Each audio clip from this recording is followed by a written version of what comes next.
I always want to wait till the red light's on before I get a drink, and otherwise the thumbnail will be with me right this up to my mouth.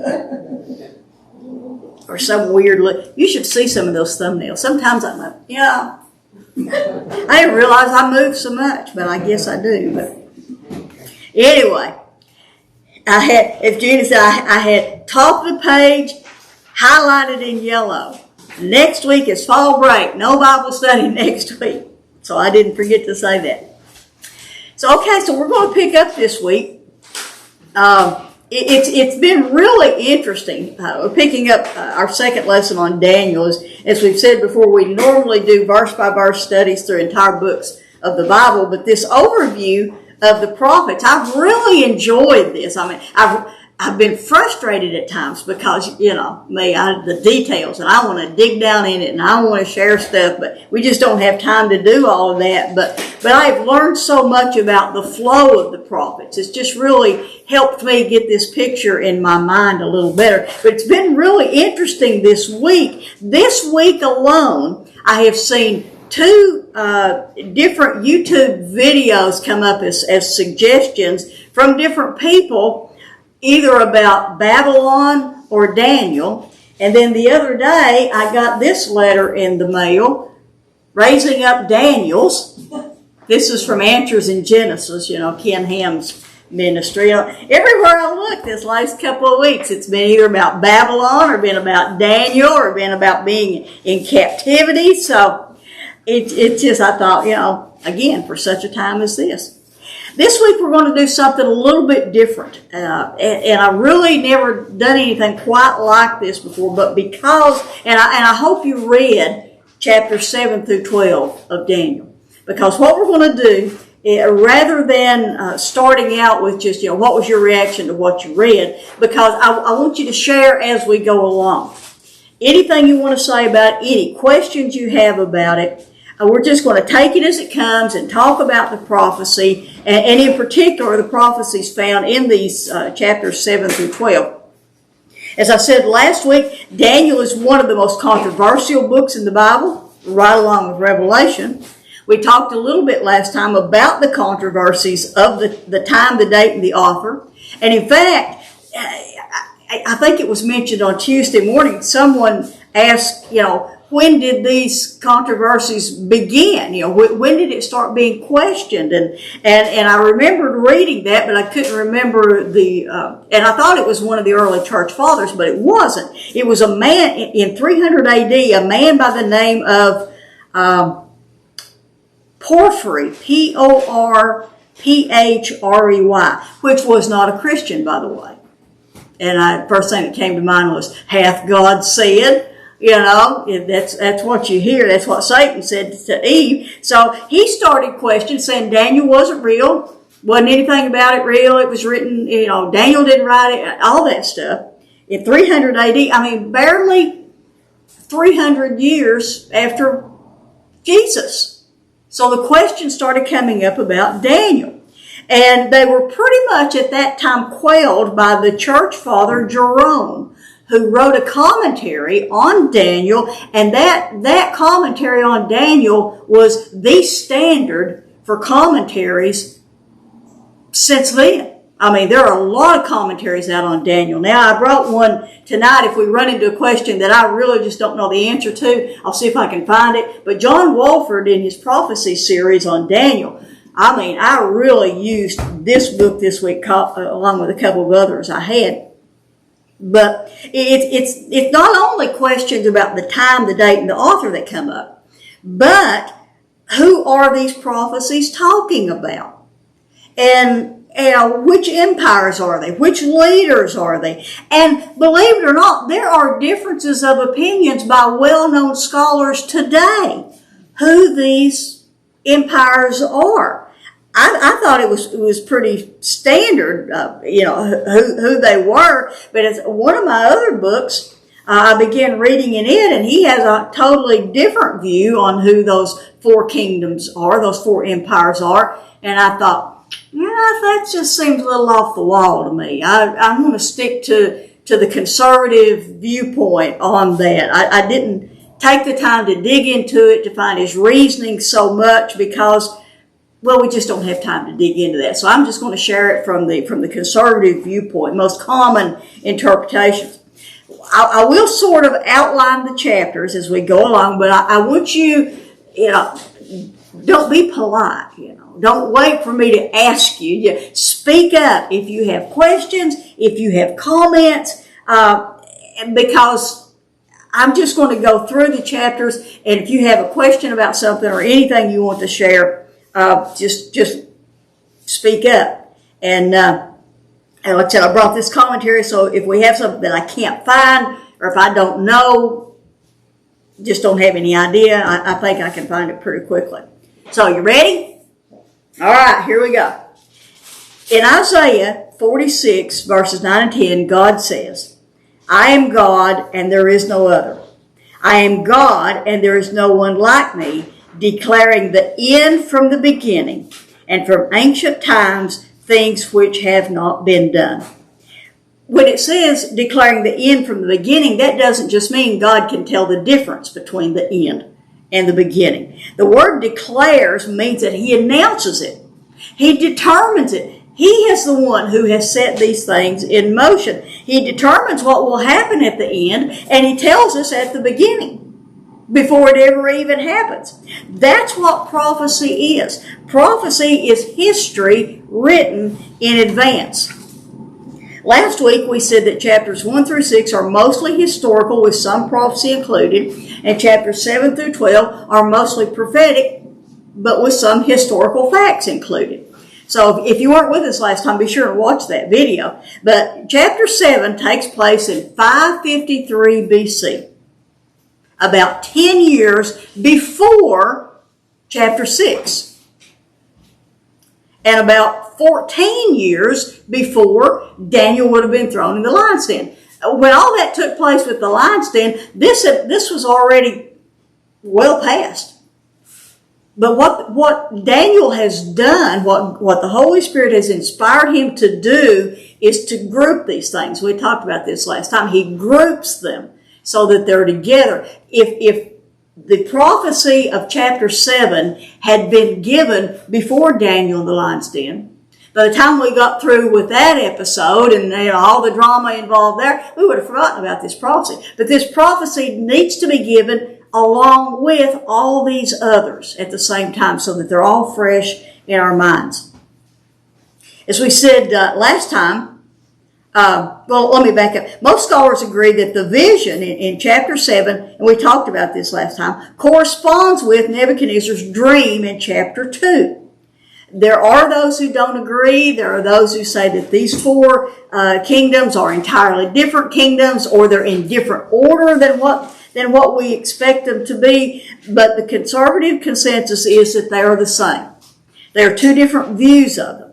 In chapter 2, we talked last time about the visions of empires that Nebuchadnezzar saw in his dream, were the way man sees these empires. All glitz and shiny and valuable, even though these things declined in value, still iron has great value, bronze has great value, they have different values, but they're all valuable. That's not the way God looks at man, and not the way God looks at empires. God sees them as we see them here in chapter 7, the rest of this, 7, 8, and 9 particularly. And that is, God sees them as vile, as brutal, and as depraved. I'm not going to say what it is. I wouldn't say what it is even if we weren't recording, but I was just scrolling through, taking a break from studying today, scrolling through Twitter, and this image came up that was so, just scrolling through. And this image came up that was so vile that caused me to say, how long, O Lord, is this evil going to go on in this world? That is what this world is, vile and brutal and depraved. But in chapter 7, in verses 2 through 8, is the vision. And it begins, of course, in verse 1, in the first year of Belshazzar, king of Babylon, Daniel saw this dream in his vision. As he lay on his bed, and he wrote it down. And this is the summary of it. And then 2 through 7, or 2 through 8 verses is the vision itself. And verse 2 begins, Daniel said, I was looking in my vision by night, and behold, the four winds of heaven were stirring up the great sea. Well, if you know anything about Bible prophecy, if you've read much about Bible prophecy, if you've read Revelation recently, you may know that the sea represents the nations. The Antichrist we'll see in Revelation comes up out of the sea. Well, it's not like, the creature comes up out of the water. He comes up out of the sea of humanity, the mass of peoples. I think it was said, if I'm not mistaken, of Pope John Paul that he came from the sea because he was a common man. Wasn't he from South America somewhere? Seems like I remember. Anyway, he was a common man. And so he was referred to as coming out of the sea. And so, not to say that that's who that was in Revelation, but just the picture of coming out of humanity. So this sea and the winds, the four winds of heaven, and we see that in Revelation, I believe it's, Revelation chapter 7, speaks of the angels holding back the four winds. So there's so many of these overlaps that we'll see back and forth. But in this vision, we have four beasts. I'm just going to read over this quickly. The first one, verse 4, was like a lion, had the wings of an eagle.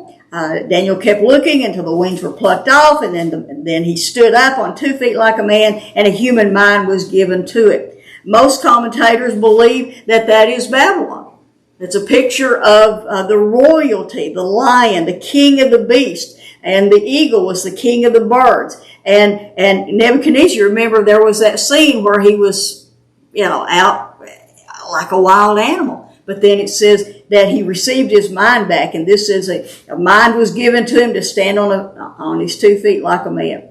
Verse 5, there was another beast. This second one, this one resembled a bear, and it was raised up on one side. Now, you may have seen drawings or pictures of this, but it is the idea of one side was stronger than the other side. Not that it was necessarily deformed, but one side was stronger than the other, and it had three ribs were in its mouth and in its teeth.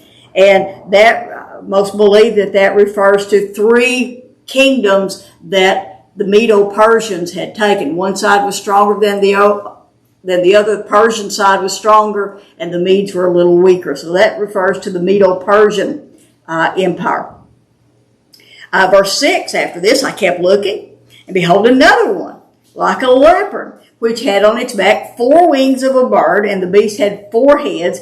And notice this, I missed this one last time. Dominion was what? Given to it.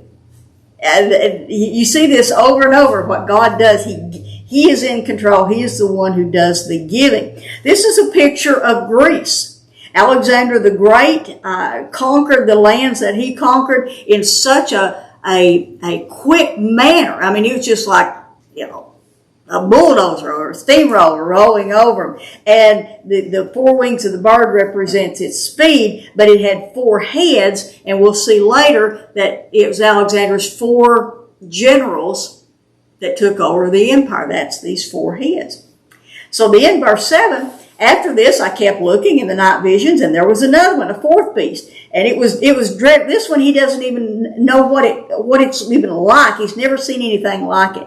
Dreadful and terrifying and extremely strong. It had large iron teeth. And well, we know, like we talked about some of the other prophets, we know from history that will be Rome. They utilized iron more than any other kingdom. This animal devoured and crushed and trampled down the remainder with his feet, and was different from all the beasts that were before it, and it had 10 horns. Now, Daniel sees these visions. Part of the vision will be at the near fulfillment, like in this case Rome, but it will also, the last one will always or almost always blend into the further vision, which is the end time. We'll talk about that more a little later. But I will say this, because I've got this note here in my Bible. There are those who compare this 10 horns to Revelation 13:2, which is a 10-nation confederation. You've heard that before. But I just recently, and I'll tell you, I always try to tell you when it's my opinion. Not what I've read somewhere, not what I believe. I mean, believe fully because I've studied it, but my opinion. That used to be it's what we've always read about that. But recently I had a thought about this, and this is strictly conjecture, strictly an opinion. You remember at the end of World War II when the Allied powers basically carved up the world? You know, that's how Israel came to be, and they did away with the Ottoman Empire and all these empires, and they basically carved up the world among the winners. What if, and people will look for this 10-nation confederation now. Well, you got the European Union, and you got Brexit and all these things. What if, after World War III, there is another carving up of the world into 10 segments? That just made sense to me to be done at that time. And we could, you hear it all the time, we're on the brink and whatever, but that could happen the way it happened at World War II. There may be a 10-nation confederation that we don't even see today, but could come into existence in a very short time. So that was just a thought I had on that. So we have these 4 beasts. Now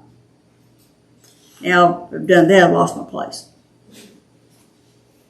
Okay. Any thoughts on those 4 beasts? Again, if you've got something or a question on any of this as we go along, please speak up. We haven't gotten to the small horn yet, right? No, I've not got to the little horn yet. So, okay, verses, that goes on through, 7 goes through 8. While I was contemplating the horns, well, here's the one that talks about that. Another horn, a little one, verse 8, came up among them, and 3 of the first horns were pulled out by the roots before it. And behold, this horn possessed eyes like the eyes of a man, and a mouth uttering great boasts. That's what you were talking about? How most scholars say that this is a picture of Antiochus in Antiochus Epiphanes, who was a descendant of one of Alexander's generals. That's the near fulfillment of it. A future fulfillment of it that's expected to be the Antichrist. Verses 9 and 10, we see God on his throne. I kept looking until thrones were set up, and the Ancient of Days took his seat. That is God. And that just by the description. His vesture was as white snow. The hair of his head was like pure wool. His throne was ablaze with flames. Its wheels were burning fire. A river of fire was flowing and coming out before him, and thousands upon thousands were attending him, and myriads upon myriads were standing before him. The court sat and the books were open. Now, where have you heard that before? Revelation. Exactly. Verse 10, Ezekiel. The throne with the wheels. Those things are repeated throughout Scripture. So we immediately know these thousands upon thousands attending him are angels. We know that. This is a picture, Revelation 4 and 5. Corresponds to that. Verses 11 and 12 are a picture of the Antichrist and his judgment. Chapter 7 is just like you have the overview in a nutshell. And then 8, 9, and 10, and 12, the rest of it expands the picture. You have, and we see this a lot in Scripture. Chapter 11 of Genesis gives us an overview of what's going to come up in the following chapters. Chapter 12 backs back up and starts giving us details. In the books of the Exodus, you'll have, just for instance, chapter 12 of Exodus, the Passover. You have God giving Moses what's going to happen, what they need to do, and how it's going to happen, and everything about it. And then you have it happening. This happens so much of the time in Scripture. You'll have an overview of it, and then you'll have the actual or more detail on it. So that's what we run into here. Verses 13 and 14, I believe, there's differences of opinion here. I believe it's a picture of Christ. Verse 13 says, Daniel said, I kept looking in the night visions, and behold, the clouds of heaven, one like a son of man was coming, and he came up to the Ancient of Days, and was presented before him. That is like the millennial reign. That is like what we read in Revelation. And to him, this Son of Man, was given dominion, glory, and a kingdom, and that all the nations and people and all everywhere should serve him. That is a picture of the millennial reign. And again, in chapter 7, we're getting an overview of everything. Verses 15 through 27, we actually have the prophecy being interpreted for Daniel. Verse 15, Daniel said he was distressed. He didn't have any idea what was going on. Of course, we read it and we can pull out things from Ezekiel and from Revelation, and because we know these other books. Daniel didn't have these other books. Daniel doesn't have a clue what's going on. And he said, my spirit was distressed within me. And the visions in my mind kept alarming me. I mean, I imagine that would be kind of alarming if you saw those things. And so he said, I approached one of those who were standing by and began asking him the exact meaning of this, and he told me. Now, I believe these are angels that are talking to Daniel at this time. And so the interpretation goes, the great beasts, which are 4 in number, are 4 kings who will rise from the earth. But the saints of the highest one will receive the kingdom and possess the kingdom forever for all the ages to come. Daniel said, I wanted to know more. I want to know the exact meaning of the 4th beast. Now, those other 3, they're bad enough, but at least they look like something. I mean, at least you could say one was a leopard. I mean, might look weird, or with 4 heads and 4 wings, or a bear, but at least they were some sort of a discernible animal. But that 4th one, that 4th one doesn't look like anything he'd ever seen before. And so he said it was exceedingly dreadful, with its teeth of iron and its claws of bronze, and which devoured, crushed, and trampled down everything else with its feet. And what about those 10 horns, verse 20? And then the other one that came up, and the 3 that fell out. And he said, verse 21, I kept looking, and a horn was waging war with the saints and overpowering them until the Ancient of Days came and judgment was passed. This stretches the vision out to the latter days, to the Antichrist, who is warring with the saints during the tribulation period. But finally, judgment will be passed, as we see at the end of the book of Revelation. And it said the time arrived when the saints, verse 22, took possession of the kingdom. And so he said, the 4th beast will be that 4th kingdom, and he begins to explain, and it will crush the others down. See, here's the thing. We read this up to this, and we just have all these strange creatures and these horns, and these horns are fighting with one another, and what does that mean? If we read closely and we pay attention to what we're reading, many times it explains it, as it does here. The 4th beast will be a 4th kingdom on the earth, and it will be different from all the other kingdoms, and it will devour the whole earth and tread it down and crush it. And then he tells him, as for the 10 kings, out of this kingdom, or the 10 horns, out of this kingdom, 10 kings will arise. And then another one will arise after them, and he'll be different, and he'll subdue the 3. I mean, it explains exactly what's going on. Verse 25, and this other one, he will speak out against the Most High. And we've talked before, when God is called the Most High God, or Most High, that is a word for, or a name, or a title for God that means God over all the nations, over everybody. Remember, Melchizedek was a priest of the Most High God. In the New Testament, anytime Jesus cast out demons, they'll say, we know who you are, Son of the Most High God. They never call him Son of Jehovah, because Jehovah is the covenant name with Israel. They'll call him Most High, or Son of the Most High God. Well, David called him the Most High God. David, in the Psalms, he's called the Most High God. Yeah. When he is speaking to and about the nations, he does. Yeah.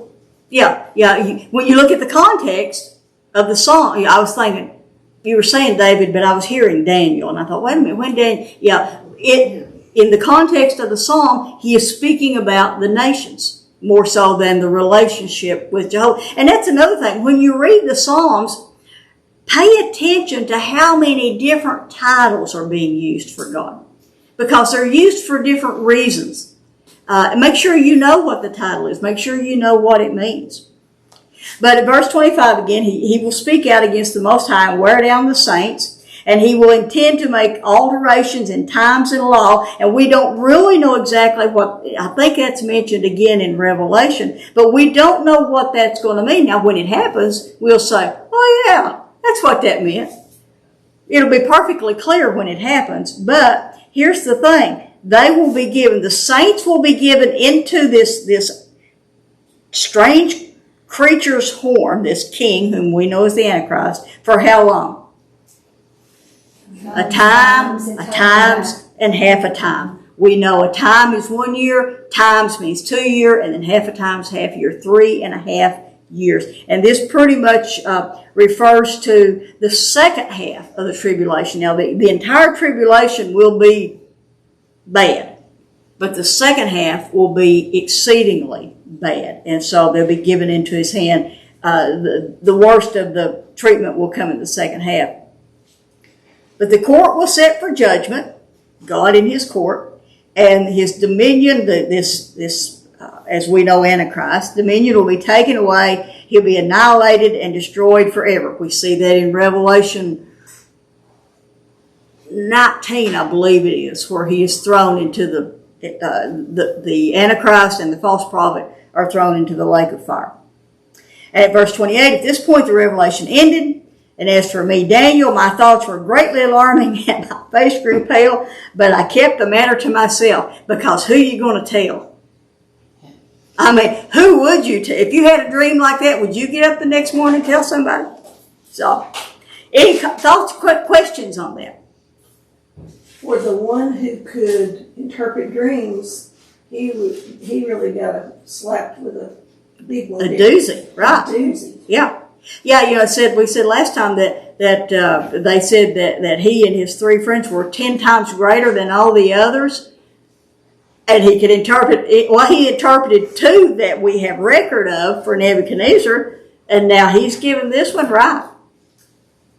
And he had to ask. Well, actually, I think he asked for both of the others, and God gave him the interpretation to give. Interpretation. Yeah. It says that the little horn, another question about the small horn, Mm-hmm. it came out of the fourth animal. Yeah. And so if the fourth animal is Rome, and the small horn from a broader perspective is considered the Antichrist, does that mean the Antichrist is going to come from the old Roman Empire? From a revived Roman Empire, yeah. That's the Rome was never defeated by an enemy. They crumbled internally. The Assyrians, I thought the Assyrians conquered Rome. No, not as a nation. They didn't. I think there were some battles that were lost, but the nation as a whole was never conquered like they conquered other nations, like Persia conquered Babylon, or like Greece conquered Persia. And it was all taken in. The Roman Empire was split into 2 parts. We hear of the Greek Orthodox. There's and I don't know a whole lot about this, but one of them, the Holy Roman Empire had their headquarters in Rome, and the other one had their headquarters in Constantinople, which was the Greek Orthodox. Yeah. So it split apart, but it was never conquered as such. So in Nebuchadnezzar's dream, that is the empire that rises up, but is crushed by that stone. Now when it rises up, it's the feet of the iron and clay. It's made up of masses of people. And that word for clay there means common clay. It's not what we call the good stuff, not the porcelain, the good stuff, but it was common clay. So it's the masses of people You know, and there's been thoughts for years of how that's going to be, but just that thought I had the other day of should there be a World War III and how all that would be carved up, it would be an entirely different thing than we've ever seen it before. Would the Antichrist control those 10 divisions possibly? He will eventually. The way it rises up, he will overtake. I think, what is it? The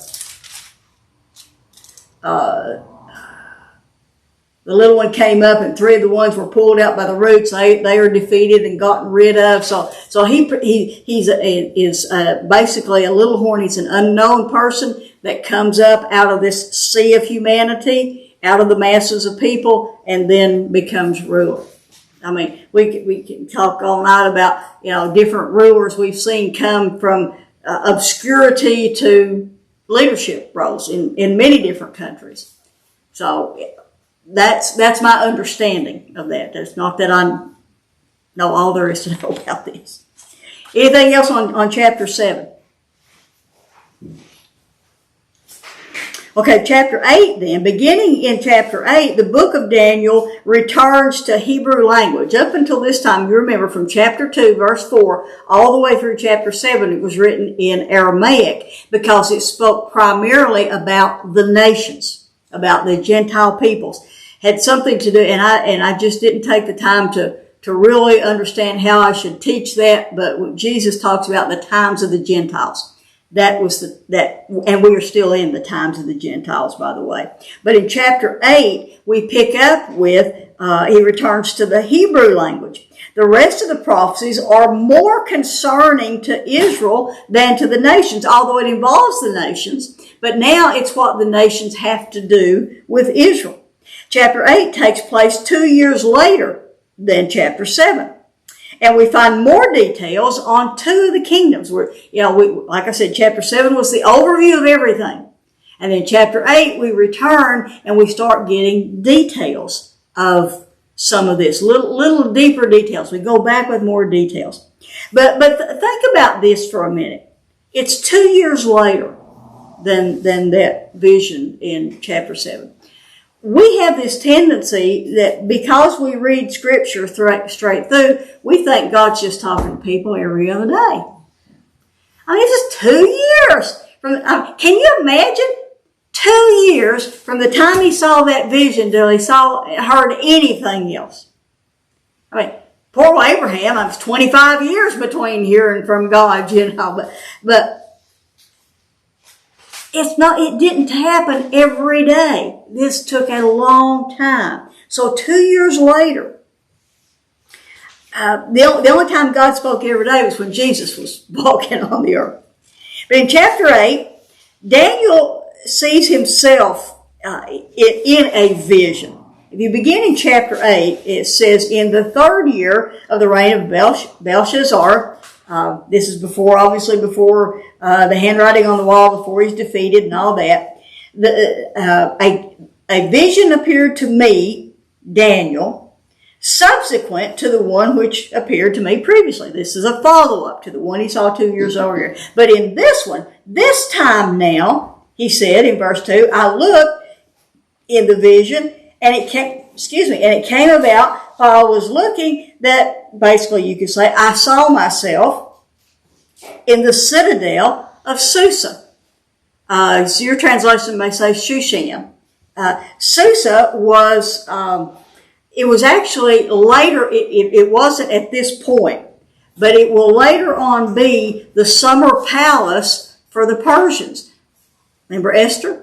Esther was in Susa, or Shushan. That's where she was. That's where the king, that's where Ahasuerus was staying. That's where they were living. That's where they were. It says, which is in the province of Elam. Now, your translation may say Persia. We are talking about, Daniel is seeing himself in Persia. Now, Persia has not defeated Babylon yet. This is just like, pick a nation, and you see yourself in some city in another nation. You don't know what the connection's going to be. And he said, and I looked in the vision, and I myself was beside the Ulai, I guess, canal. And he said, and I lifted my gaze, and I looked, and behold, a ram had 2 horns, and was standing in front of the canal. Now, the 2 horns were long, but one was longer than the other, with the longer one coming up last. This corresponds to that bear that was greater on one side than the other. You see, whatever the animal is, one part of it is stronger than the other part. That is a picture of Persia, the Medes and the Persians. Verse 4, I saw the ram butting all different directions, westward, northward, southward. No other beast could stand before him. No, and this is important. Nor was there anyone to rescue from his power, but he did as he pleased and magnified himself. That's important because of who this leader is. I think we get to that later, if I'm not mistaken. I was just thinking again with the horns. Well, anytime you see a horn, it represents strength. It represents kingdom and strength. And so that was just what that was a connection every time with that. So then I get ahead of my notes.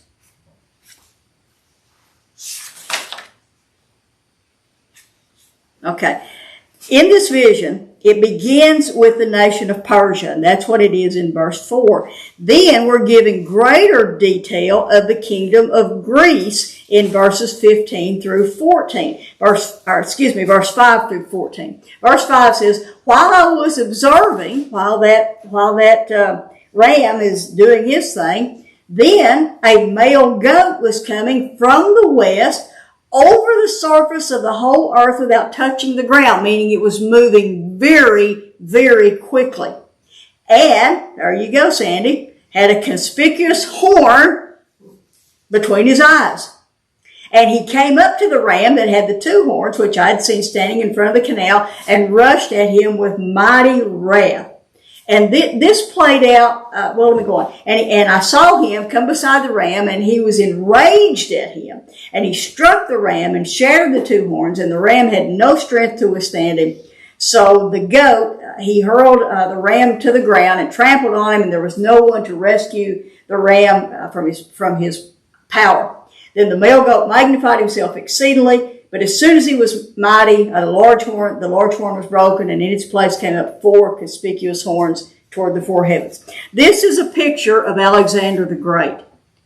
Daniel, of course, didn't know that. All Daniel is writing down is this vision. Looking back from history, and again, as we said last time, the reason they say Daniel couldn't have written it was because that's exactly how it played out. It can't be true because it's true. So, but that's exactly how history played out. That was exactly what happened to Persia. The king of Persia at that time was Xerxes.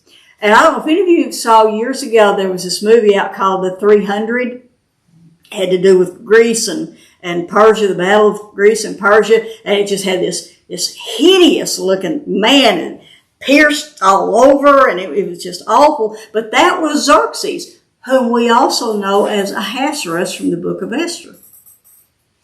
Xerxes was the king of Persia. And he's the one that sent them back to Jerusalem? No, that was Cyrus. That was way before.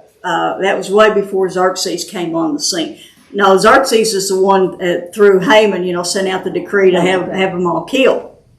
But he was a psychopath. I mean, that's just the only word for him. But, as it said there in verse 4, he did as he pleased and magnified himself. But then when Alexander came on the scene, Alexander the Great, when he came on the scene, and he came as that male goat moving so quickly, and he just took over everything. He came at the ram, at Xerxes, and the battle, he just devastated him.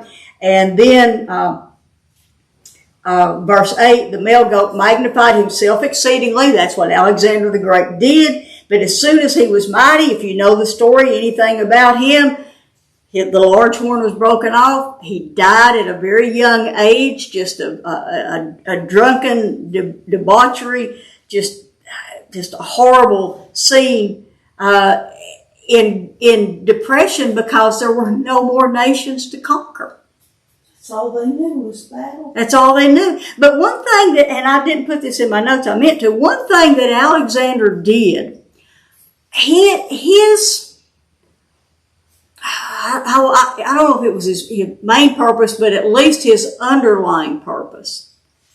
He really had a vision and a passion to Hellenize the world, or to Greekize, it's called Hellenization, to make the world Greek, to spread the Greek culture. That's what he was after. Every place he went, now Xerxes and Persia, all they were about was just conquering and destroying and assimilating. Alexander was about, everywhere he went, taking the Greek culture with him. That's why all throughout the New Testament we have Koine Greek as the universal language. Because of all the places he had conquered, he took the Greek culture and he took the Greek language, so much so that it became the universal language. Now, I've seen movies on him. I've read a lot of things on him. There are differences of opinion of whether conquering was his top priority and Hellenization second, or vice versa, whether you're getting a good picture of him or a bad picture of him, but a complimentary or not. But either way, that's what he did. And this is a perfect picture that, although Daniel doesn't know that that's what it refers to. Well, Hellenization at that point, the Greek culture was thought to be the most sophisticated. Civilized and sophisticated, exactly. Enlightened. I mean, it was that it was like the supreme. Yeah. They thought themselves superior. First of all, they did think themselves superior, and second of all, they believed it enough that they wanted to share that. Now, they probably didn't go about it the right way. We could go down a rabbit trail on whether spreading democracy in certain ways is what we should be doing or not. You know, what kind of democracy are we spreading? But, you know, you don't really know the motivation behind these. But that's the facts. That's what he did. And Daniel was given that picture well before, you know, I think Alexander was like in the 300 era BC. So that's like 200 years from now. So he's given this picture. And we know there from verse 8, when he died, it says 4 conspicuous horns came up toward the 4 winds of heaven. And these are the 4 generals that there's differences of opinion as to whether he had an heir or not. Some say that his wife was pregnant, that he would have had an heir. He didn't have children. Others said he had illegitimate children. But at any rate, he didn't leave his kingdom to anyone. He said, I love how Tony Crisp put this when I heard him teach it. He essentially said to the 4 generals, have at it, boys. So they threw it to the winds. He did. He did. 4 winds. He did not even divide it up between them. He didn't say, you take this, you take this, you take this. He just said, y'all work it out among yourselves. Well, there were wars back and forth between them for a long time till it was finally, and I've got a thing here that shows who the generals were and the areas they took, but that's not really important for our, what we're studying right now. You can't help but wonder if kings were as bad as we think they were, or their support group, that's where they got all their bad advice from. Oh yeah, there was always that. The one movie I saw, Colin Farrell plays Alexander in the movie that I saw on it, and yeah, he's getting all this input from all these generals around him. So, I mean, you don't know. But God had decreed that was the way it was going to happen, and it played out that way. Then, verses 9 and 10 of chapter 8, we see God on his throne. Well, let me back up. Out of one of them, out of the 4, came a rather small, there we go again with the small horn, which grew exceedingly great toward the south, toward the east, and toward the beautiful land. Now, what do you expect the beautiful land is? What would God call the beautiful land? Israel. Israel, of course. And we know that that will be Antiochus Epiphanes. And it, this fourth horn, grew to the host of heaven and caused some of the host of the stars to come down and be trampled. And so, again, we have this near fulfillment and far fulfillment. What happened with Antiochus, but then it goes much further and bleeds into what we see at the end of the book of, or in the book of Revelation.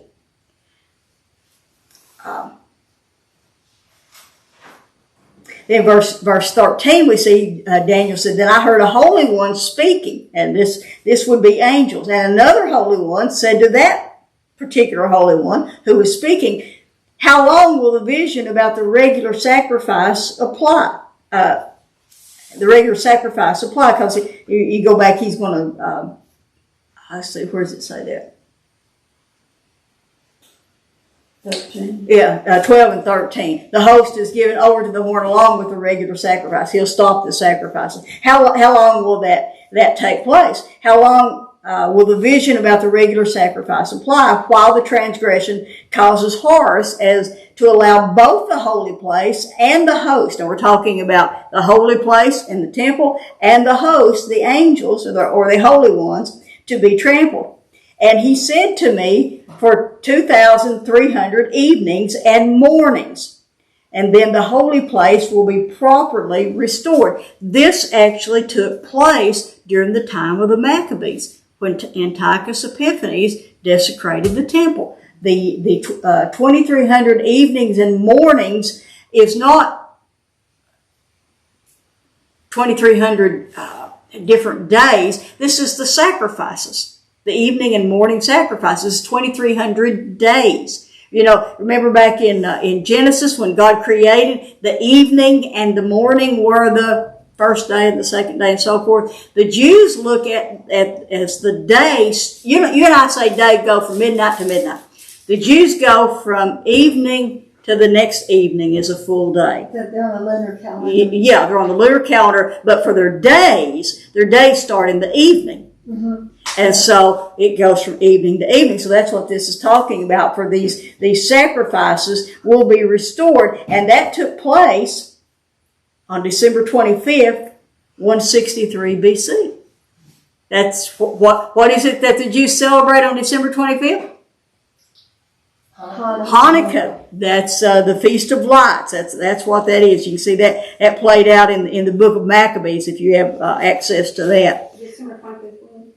The what? December 25th. 163 BC. That's the first fulfillment of it.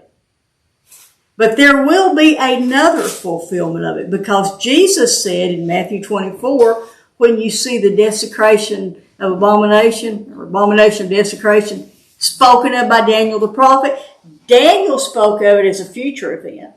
Jesus looked back at it as a fulfilled event, but then Jesus also speaks of it as a future event.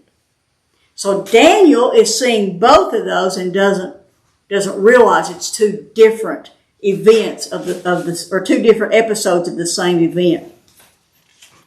I've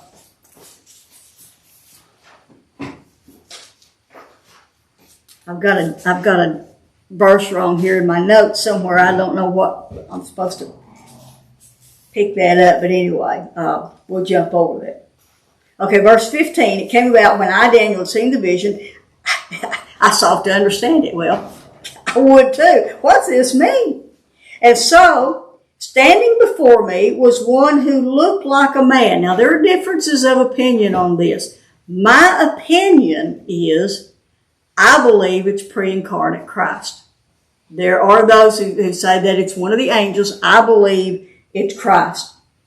And he said, I heard the voice of a man between the banks of the Ual, however you pronounce that. And he called out and speaking to Gabriel said, Gabriel, give this man, give Daniel an understanding of the vision. I believe that's Jesus speaking to the angel Gabriel. And by the way, this is the first mention of Gabriel in the Bible. we hear about Gabriel and Michael so often, we think they're all over the Bible, but they're only mentioned like 3 or 4 places in the Bible.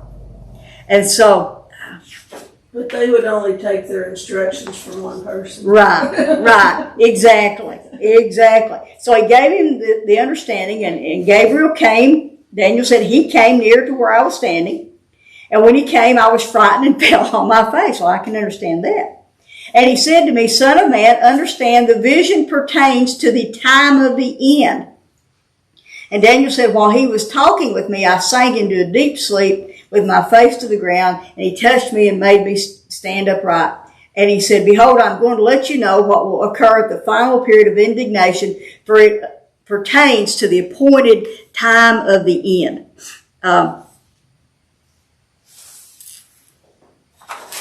Okay.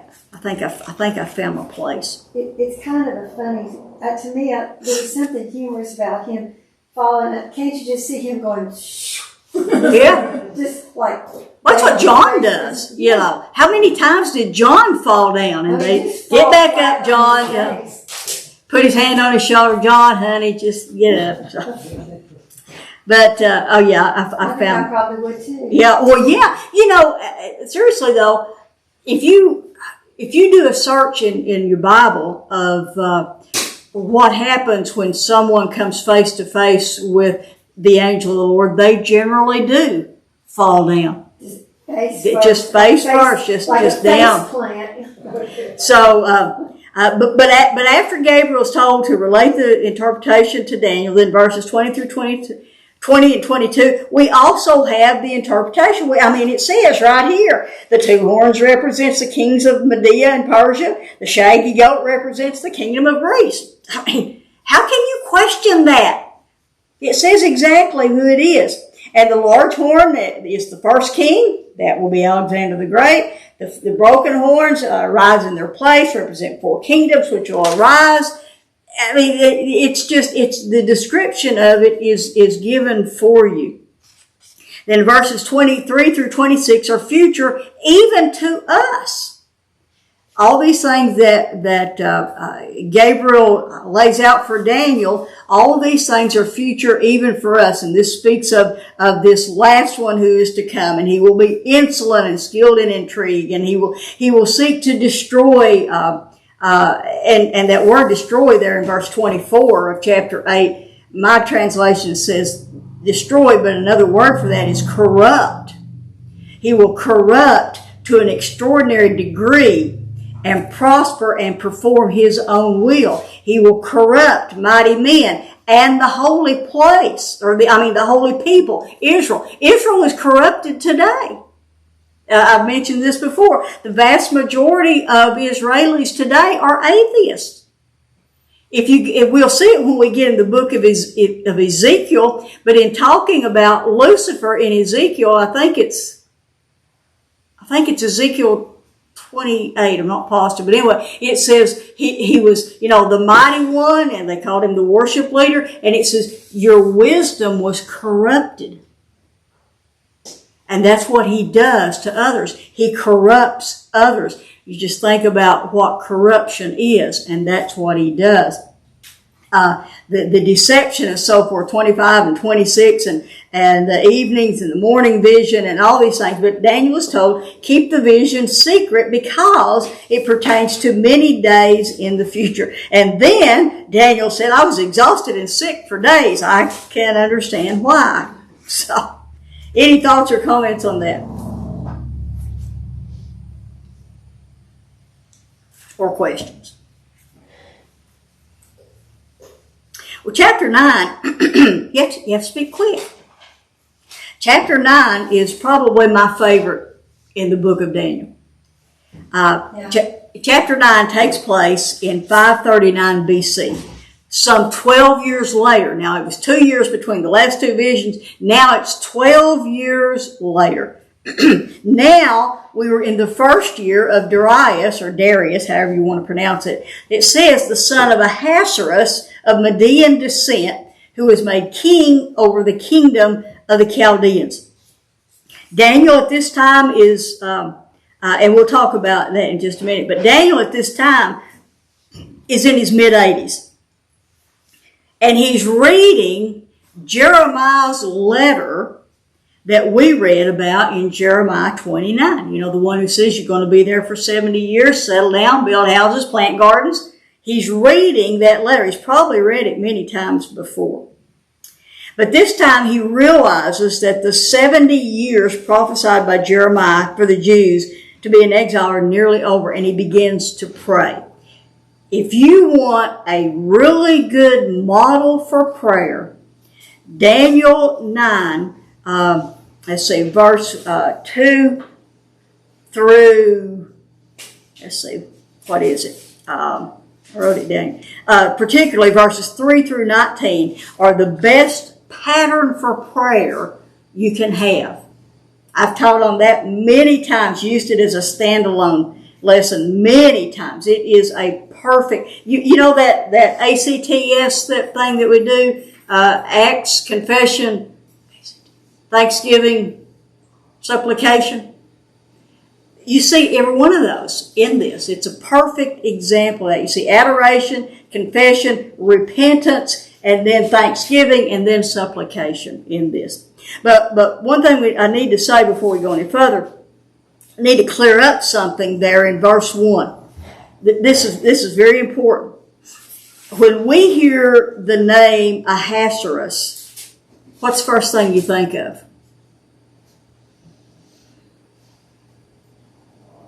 Never heard of it. Oh, come on. I don't know that. Esther. Oh, well, I know Esther. Esther and Ahasuerus, that's what the ruler is called. All throughout the book of Esther is called Ahasuerus. Or Xerxes. What did Xerxes do? Xerxes is his name, but he's never called Xerxes in the book of Esther. He's only called Ahasuerus.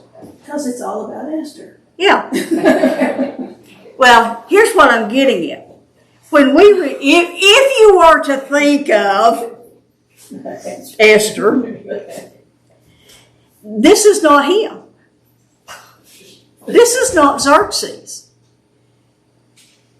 That's what my Bible says. This is not him. Good. Because I looked in one commentary and it said it was. And I said it can't be because that's some, I wrote it down. That's some 50 or 60 years later. That can't be him. 50 years later. Ahasuerus is just a title.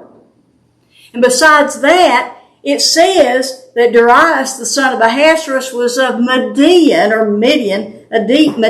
descent. Xerxes was Persian to the core.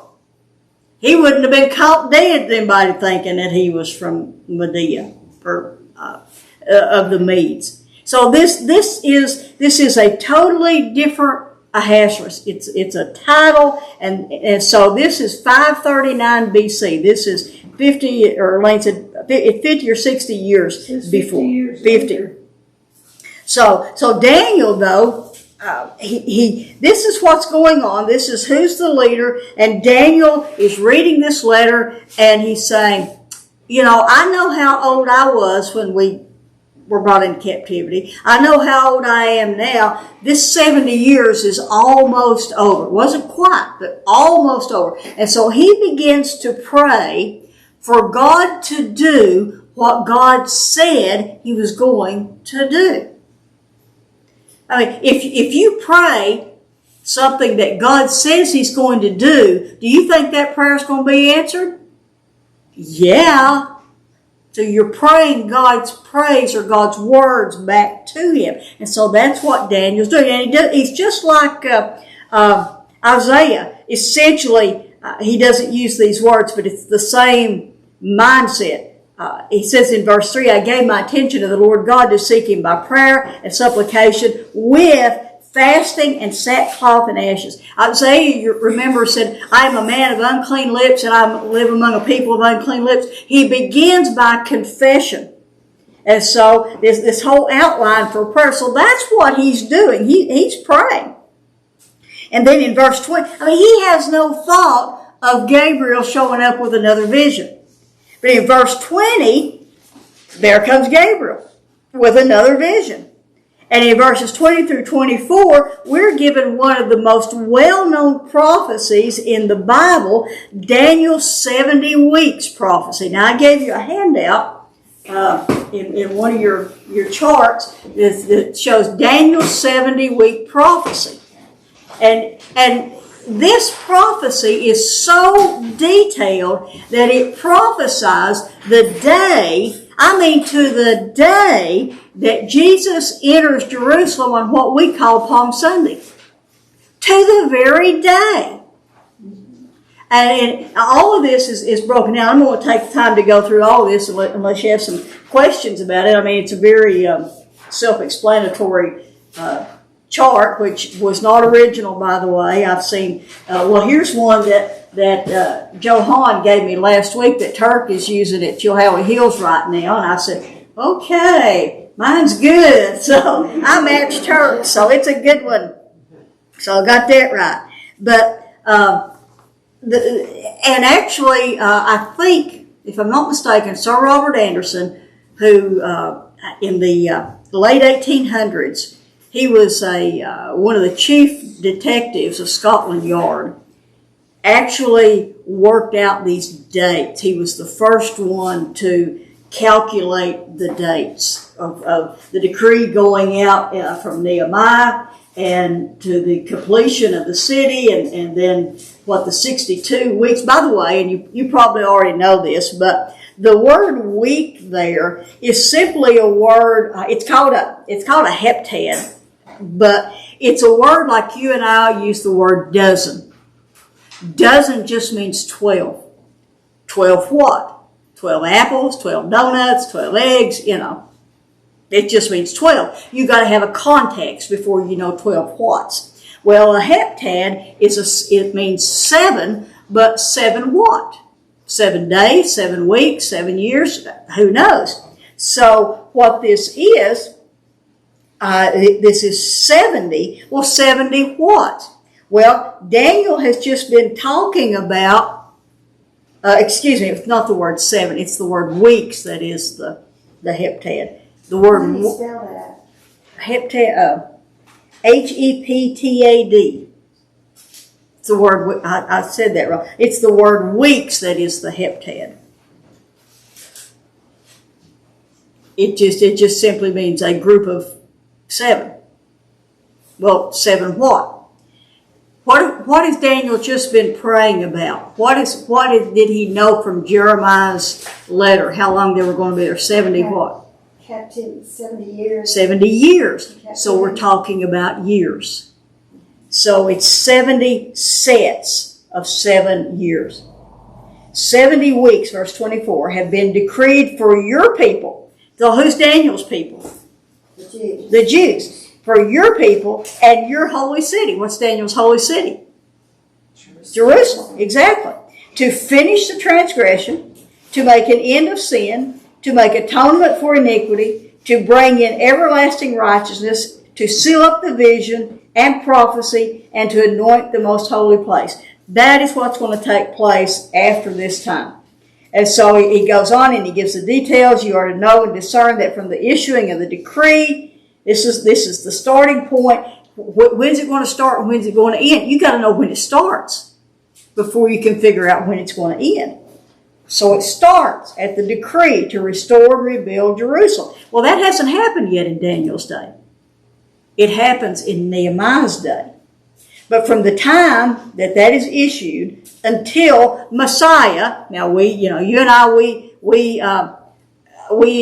interact, Messiah and Jesus, they didn't know the name. All they knew was the Anointed One. From the decree to restore and build Jerusalem until the Anointed One, the Prince, there will be 7 weeks, 7 sets, and 62 weeks, 62 sets. And it will be built again, the city, with plaza and moat, even in times of great distress. It'll be built back to the way it's functioning use. Then, after 62 weeks, the Messiah, the Anointed One, will be cut off. That simply means he'll be killed. And he won't, it says, and have nothing. And that simply means or your translation may say,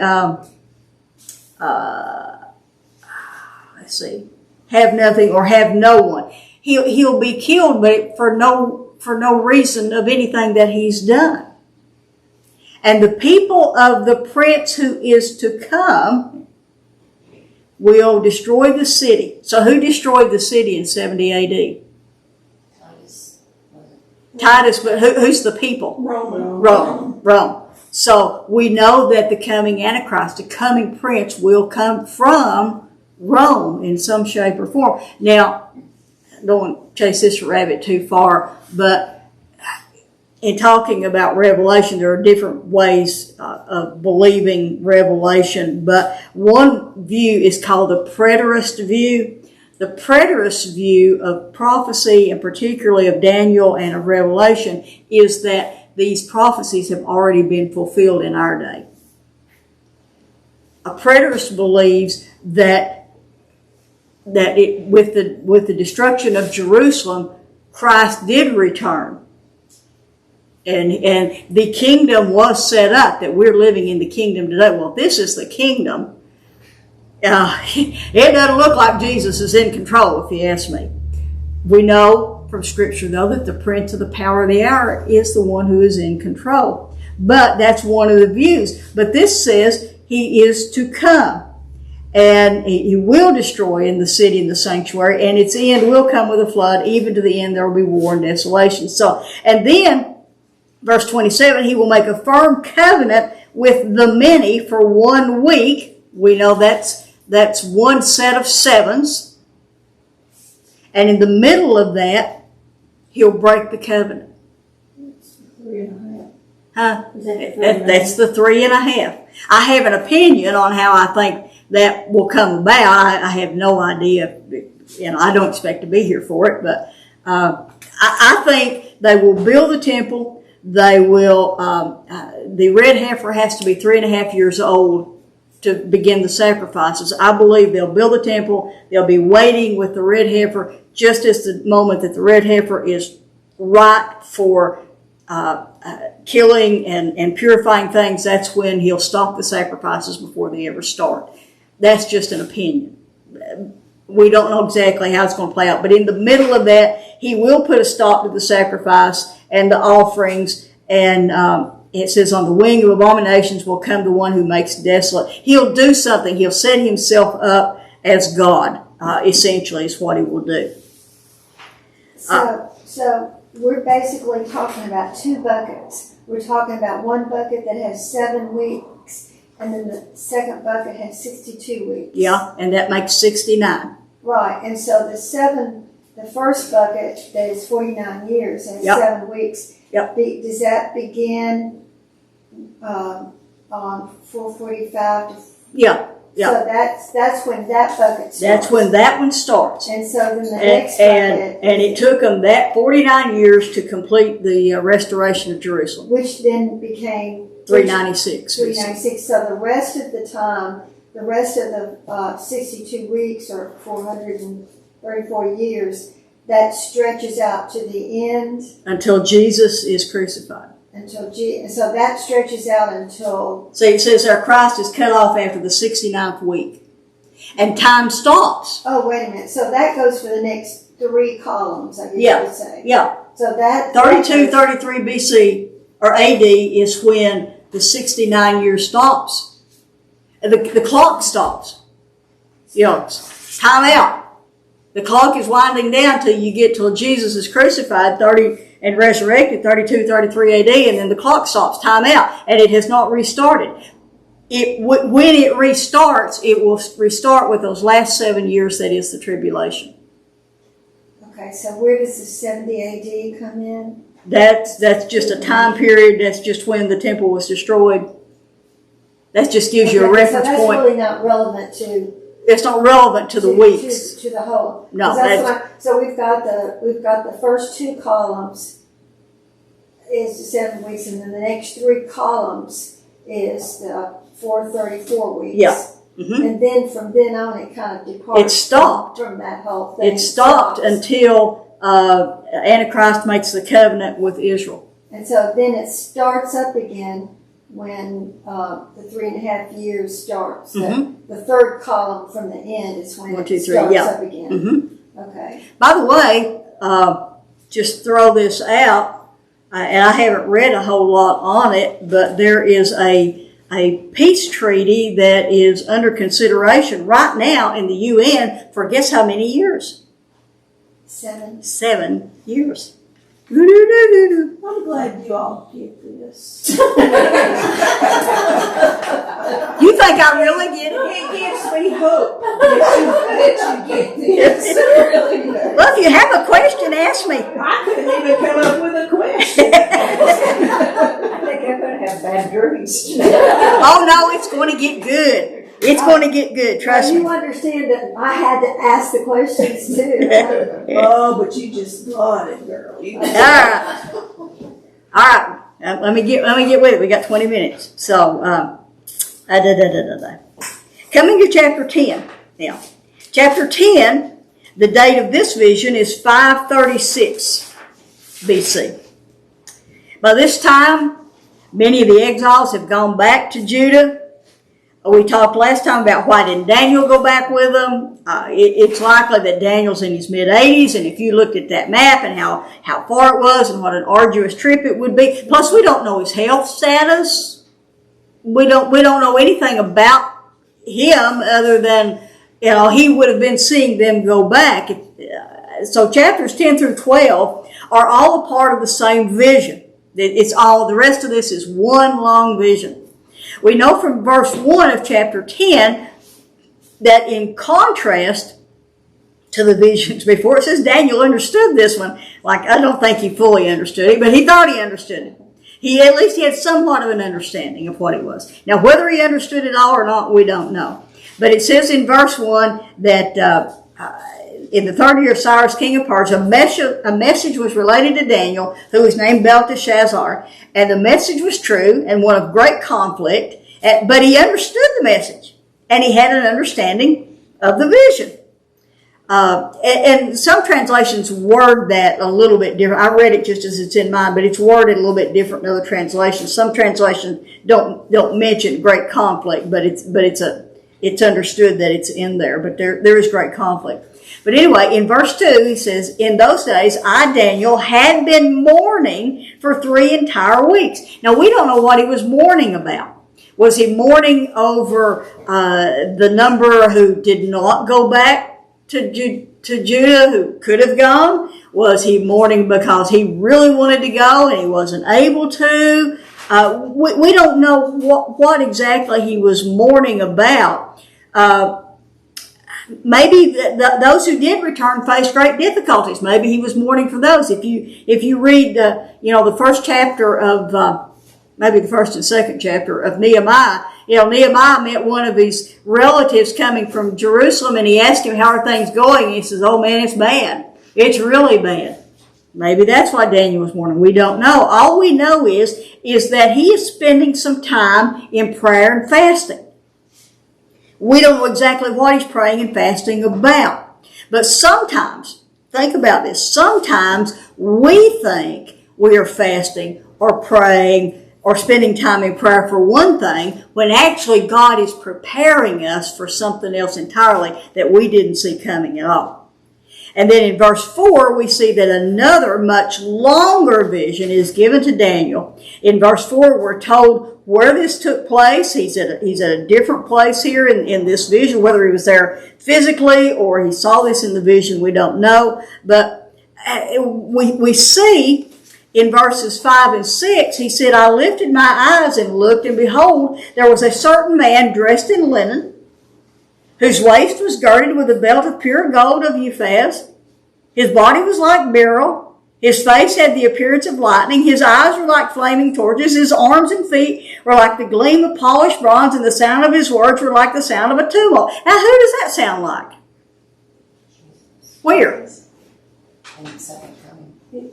Like it in Revelation. Revelation chapter 1. It is the exact picture, description of Jesus. Now, there's some commentaries that say, no, this is not Jesus. I'm like, how can this not? I mean, this is exact. How can this not be Jesus? They haven't read Revelation. Well, maybe that was it. But anyway, and And in verses 7 through 9, we see Daniel's reaction. And I think Jesus is speaking here. Daniel saw the vision. The men who were with him obviously it was happening. They didn't see the vision, but they ran away. Something was going on. They didn't know what. So Daniel said, I was left alone and saw the great vision. Yeah, no strength remained in me. And basically he passed out. He said, but I heard the sound of his words. And as soon as I heard the sound of his words, I fell into a deep sleep on my face, with my face to the ground. Again, another one of these examples of coming face to face with Jesus. But then we have to be very careful, because some will go on and say, well, this couldn't be Jesus, because it goes on to talk about him touching Daniel, and then this person had been in battle with the king of Persia and had to call for Michael. Well, that couldn't be Jesus. You have to read it very closely. And he was sent to Daniel. He was sent to Daniel, but you got two things going on here. You have this happening. He saw this person that I believe fully was Jesus. He heard the sound of his words. We don't know right here what his words are. He just heard the sound of his words. Then verse 10 says, then a hand touched me. It's not Jesus' hand. Jesus is not the one touching him. We read that like it is, but when you go on, you see it can't be him. Now a hand touched me and set me trembling on my hands and feet. And this person said to me, O Daniel, man of high esteem. And I love this, because that word high esteem means precious. I love this. Daniel, precious. Precious one. The words I'm about to tell you. Understand the words I'm about to tell you. I've been sent. I've now been sent to you. And so he tells him, from the first day you started praying, I came in response to your words, but the prince of the kingdom of Persia withstood me. I had a battle. Well, we know that can't be Jesus. Had to call for Michael to come help him. And he said, now I finally got away from him, and I got here to give you an understanding what will happen in the latter days, to the days, to your people in the latter days. Was that a spiritual battle? It was. I just got a new book, and I've only read just a very little bit of it, but I'm really anxious to get into it. It's a book by Donald Gray Barnhouse, who is a very, very well, I didn't know him that well, but among scholars, a very well-known writer and teacher. And the title of the book is, I think it's The War in Heaven, or something like that. Or no, The Invisible War is the title of it. And it's a book about battles between heavenly goings on and demons in the Bible, and false gods and the demons who inhabit false gods. I just read very little bit of it. It looks to be a really intriguing book, because that's always fascinated me. But this is a spiritual battle. There was a king, there was a prince, there was a demonic power who was over Persia. And he battles, and he says, and there's going to be another one, the one that over Greece is coming next. So that just fascinates me. We get these little snippets of this throughout Scripture. We don't have it all in one place. That's why it's hard to tie it together.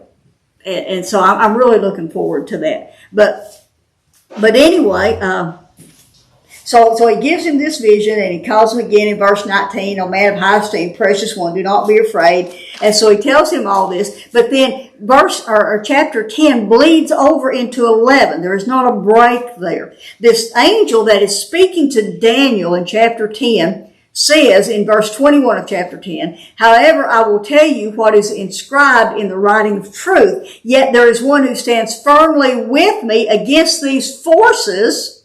There is no one who stands with me against these forces except Michael, your prince. Now, Michael has always been viewed as the one who was the protector of Israel. Gabriel has always been the one who was viewed as the messenger. That's the only two that we've been given names in our scriptures. But it goes over into chapter 11, verse 1, and he's still speaking. And he says, and in the first year of Darius the Mede, I, this angel, I arose to be an encouragement and a protection for him. Would you ever think about that? God's angels sometimes protect unbelievers. It depends on the plan. Depends on the plan, exactly. When someone is put in place, whether they are a believer or not, if they are a key component to the plan, God will protect them. God's angels will protect them just like they protect us. That just fascinated me about reading that. So this angel then launches into more future prophecy, some of it near prophecy, which to you and I have already been fulfilled, some of it yet to be fulfilled. And I'm not going to read all this in detail because you can't keep up with this without a scorecard. He starts again with Alexander the Great. He launches into Alexander's 4 generals, and then he keeps going back and forth between the kings of the north, the kings of the south. And, it can get really confusing unless you have a diagram here. Yeah, you have to have a diagram. You have to write it out. But I have some books at home that lay this history out. Every single one of these, every single bit of this has been fulfilled in detail. But in verse 21, the angel begins then to detail Antiochus Epiphanes. And one thing I found really interesting, you back up to verse 17, it talks about he will give to him that he will set his face with the power of his whole kingdom, bringing with him a proposal of peace, and he will put it in effect. He will give him the daughter of women to ruin it, but she will not take a stand for him. That is Cleopatra the First, not the Cleopatra with Mark Antony, but Cleopatra the First. That's the connection between Egypt and this. But this is what struck me today as I was reading this. This Cleopatra the First would have had this connection with this Antiochus Epiphanes. It's just amazing to me. But anyway, as we said before, here's what you really need to know about this. Daniel is seeing the treetops or the mountaintops of the future. All of these things, from Daniel's view, and he looks out through there and he sees all of these mountaintops. He cannot see how much time is between them. He can't even see sometimes 2 of them look to be the same mountaintop, but there's actually there's one right behind the other. So he is seeing these things at a distance. He doesn't know that there's time between them. He doesn't know that there are different ones. But one thing that we have to remember is that somewhere between these mountaintops is the church age. The church age is never seen in the Old Testament. It is in between those mountaintops. Well, this goes back and forth. We're not going to take time to that. We would do that if we were studying it in detail. But it's just the back and forth between these that took place in history and the ones that are yet to take place. But chapter 12 brings us to the tribulation. Specifically, the second half of the tribulation. Now, at that time, Michael, the great prince who stands guard over the sons of your people, that would be the Jews, will arise. And there will be a time of distress such as never occurred since there was a nation until that time. That's how we know we're talking about the great tribulation, the second half of the tribulation. And at that time, your people, everyone who is found written in the book, will be rescued, the remnant. Now, when we get to Zechariah, we'll see that that's 30%. Just 30% Of the population. of the population will be saved. And he says, and many of those who sleep in the dust of the ground will awake. That's the resurrection. Those to everlasting life, but the others to disgrace and everlasting contempt. But he said, but you, Daniel, verse 4, conceal these words and seal up the book until the time of the end. Many will go back and forth and knowledge will increase. And then Daniel says, I looked and behold, standing on one side of this river and the other, at this man, 2 others standing there. These are angels.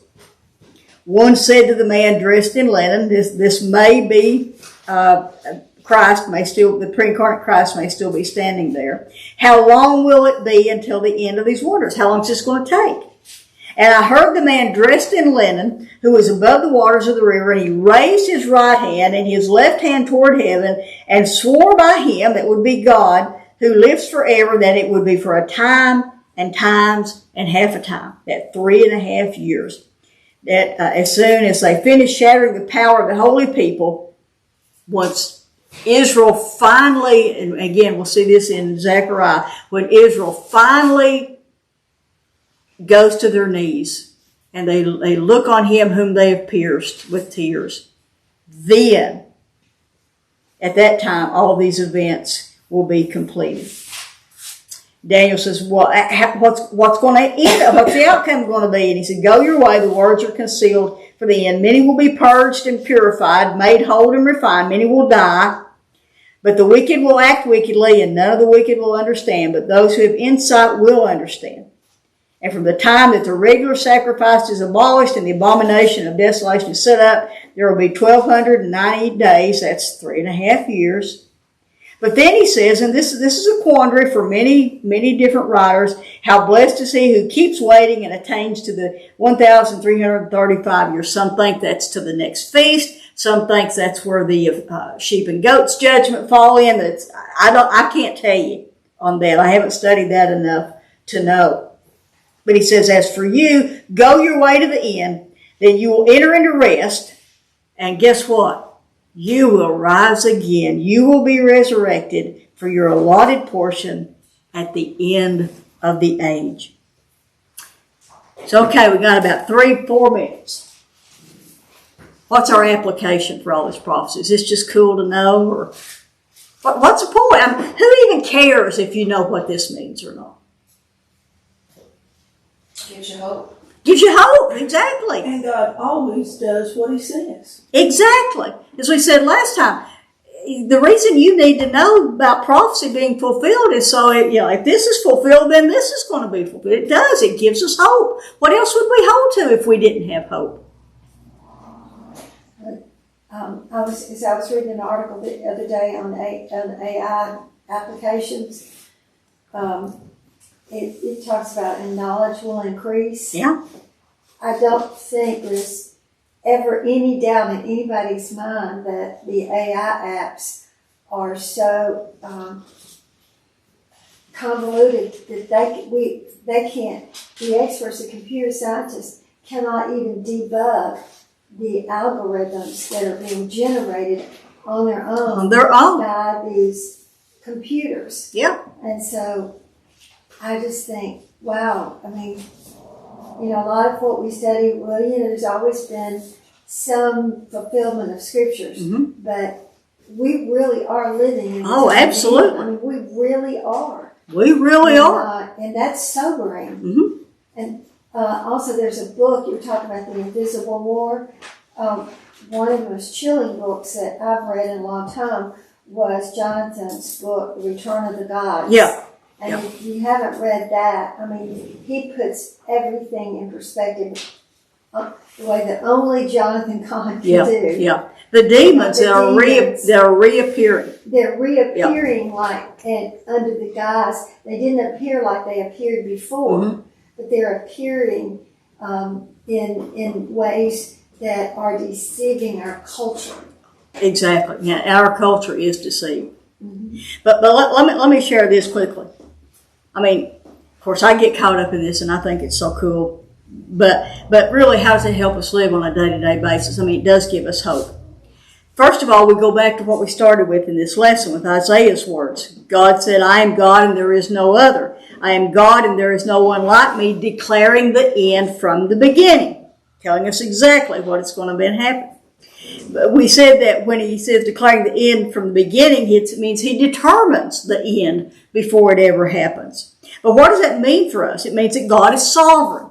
God is in control. There is no need to fear anything. I mean, I follow a lot of teachers on YouTube, a lot of agricultural people, a lot of finance people. I just, an eclectic group of people that I follow, some Christians, some not. But just in following those, there's the fear of wars, there's a fear of economic collapse, there's fear of, this disease or that, or, any number of things, but we have no need to fear anything because God is in control. Now that doesn't mean, we go back and put on our sweatpants and sit on the mountain and, Oh, no, exactly. But we are to prepare mentally, physically, but most of all, spiritually, to be prepared for this. I believe God gives us the means to do that, and He expects us to follow through. But here's the greatest thing I want to share. I think 2 Peter chapter 3, verse 11 puts it best. In 2 Peter, especially chapter 3, Peter lays out how the world's going to be destroyed. Going to be internal, fervent heat, and all that. God's not slow to wrath, as some count slowness, but He's waiting for people to be saved. He doesn't want anybody to perish. But then Peter goes on to say, since all these things are to be destroyed in this way, this is how it's going to happen. You know this. We've read Daniel. We know what's going to happen. But since we know this, what manner of people ought you to be in holy conduct and goodness? What should be your conduct now because you know this? In other words, now that you know all this, how will that direct your life? And I think that's what Daniel would say to us as well. So, any thoughts, questions? Maybe he stayed in Babylon because of all those things, but he was such an influence to be where he was. Oh, yeah. I I think he would have loved to come back home, but yeah. He was there for a reason. He was there for a reason. And sometimes God puts us places for a reason. And we may not be too crazy about where we are, but I think if we can make ourselves look at it as God has me here in this situation for this reason. Bloom where you're planted. Yeah, exactly. Anything else? All right, well, let's pray. Father, thank you so much for the opportunity to dig into this. I've never gone through these chapters this